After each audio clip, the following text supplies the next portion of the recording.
Hello all, today I'll be talking about how does a skydiving drop zone function. To understand how does it function, first let's get the understanding of what is a drop zone. A skydiving drop zone is a drop zone where any pro skydiver or a beginner who wants to learn skydiving can go to learn skydiving. USPA Skydiving Association affiliated drop zones are basically those which are USPA certified. That is, USPA has made some guidelines how a drop zone should function and what all facilities it should have. And if the drop zone meets those requirements, then it is a USPA affiliated drop zone. I learned skydiving from Drop Zone Thailand, which was USPA certified. What that basically means is there are trainers and facilities and staff, and the arrangement is made such that it meets the requirement of USPA. So a skydiving drop zone has various different places which makes it a skydiving drop zone. It has a manifestation area where all the skydivers go. So I'll start from the beginning.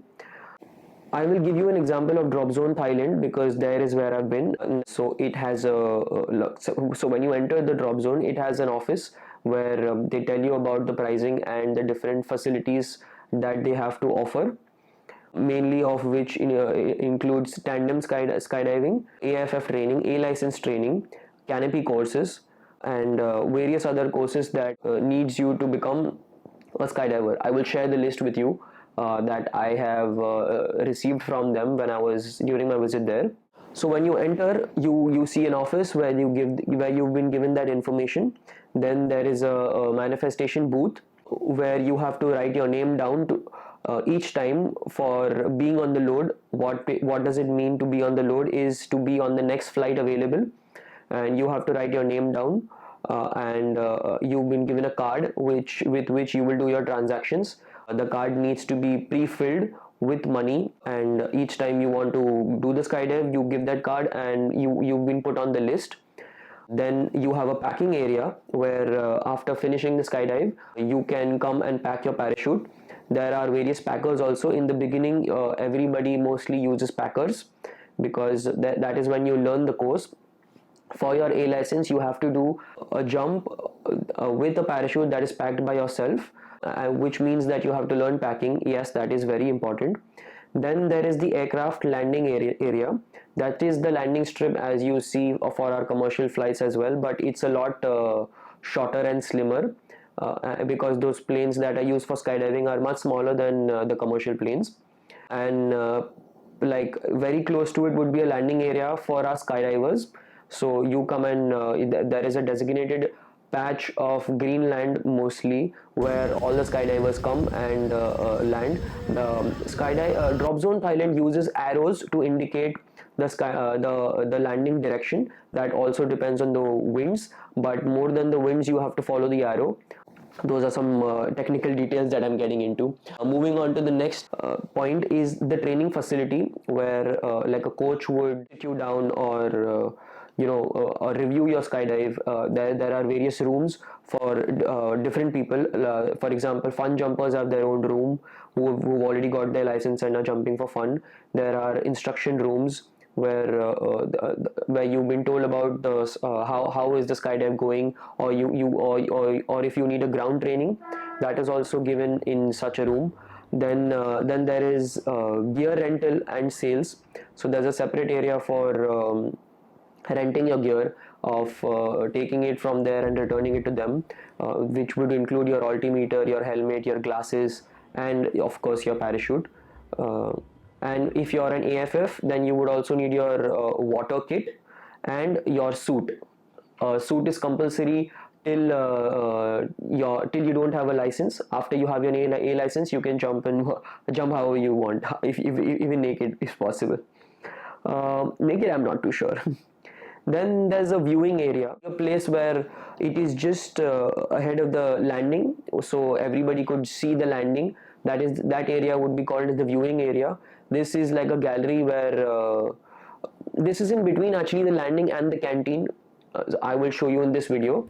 Yeah, so this is where the skydivers land. This is where the viewing deck or area would be like, and behind this would be our canteen. Ahead of that is the packing area, and along with it has the different rooms that I've spoken about. Then there's also a packing area for fun jumpers, which is an air-conditioned room. In between this is like a big shed where also the 2 planes that are used are parked. Here at Dropzone Thailand, I have sat in K100.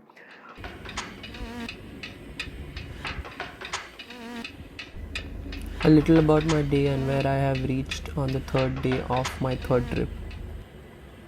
I have finished 39 jumps and on the 40th jump next. I'm on the load. We have a halt in the middle. It's afternoon time and not a lot of jumpers left here, which is why the loads are going slow today. I did 6 jumps yesterday and now planning on doing the B license if at all I get as many jumps as required. That's 50. So after this jump I'll be left with 10 more jumps, a canopy course and a water training course, and I have to give the exam, then should be able to get a B license. I only have limited time, but I'm not sure how much can I achieve in the limited time that I have, but hopeful that it shall be done. If not, I've had a great time here. The only motto was to jump with Om, which is done now, and cannot ask for more. It's been great. Talking about the pricing, the AFF would cost you around 1.8 to 2.2 lakhs, and if you would want to do the A license, that would cost you around 3.3 to I would say 5 lakhs, because it really depends on how skillful you are, if you need to do the wind tunnel, if you get the body positioning right earlier. So this would be an estimate of what it would cost like. Also very important to note, a drop zone can function only if it's profit making, and the only way it can be profit making if it has a good number of people coming in. That is for tandem AFF students, A license students, canopy course students, water training students, and like if the footfall is nice and aircrafts can go in full capacity, only then do aircrafts take off, or else it is very difficult for a drop zone to be profitable and to run. Yes, my descent rate and stabilizing. So how do you think what I should do and what would be nice to do? Because I want to get better at talking. When we're doing more ways. Yeah. So why don't you just chase me? When you get close to me, I'm going to move. You're going to chase me. Try to catch me. But if I'm not able to, you come to me by guitar. And then we can leave at 6. Yeah, no, it's fine. We just won't go off. You just keep trying to chase me. So I can't find you? Yeah, come to chase me. The entire time? Yes. The entire time you tried to touch me.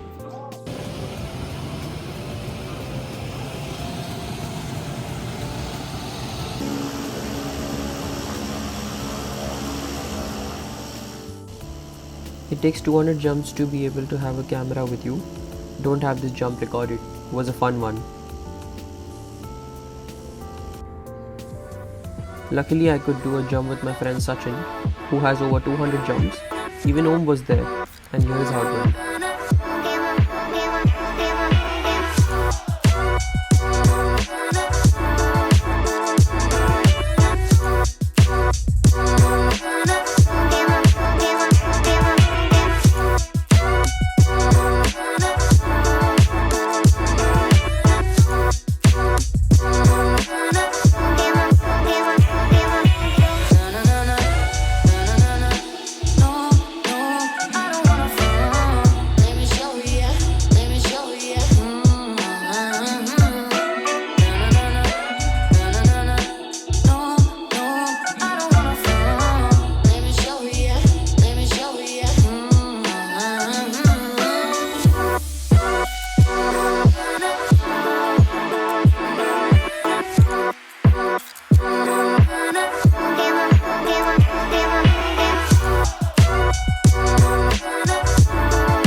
End of day's play at Dropzone Thailand.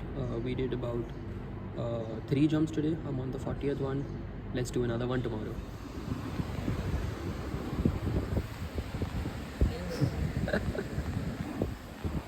Some major gains. Here it goes.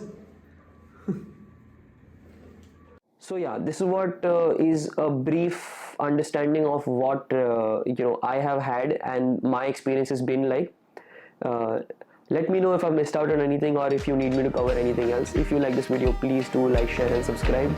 I will see you in the next one.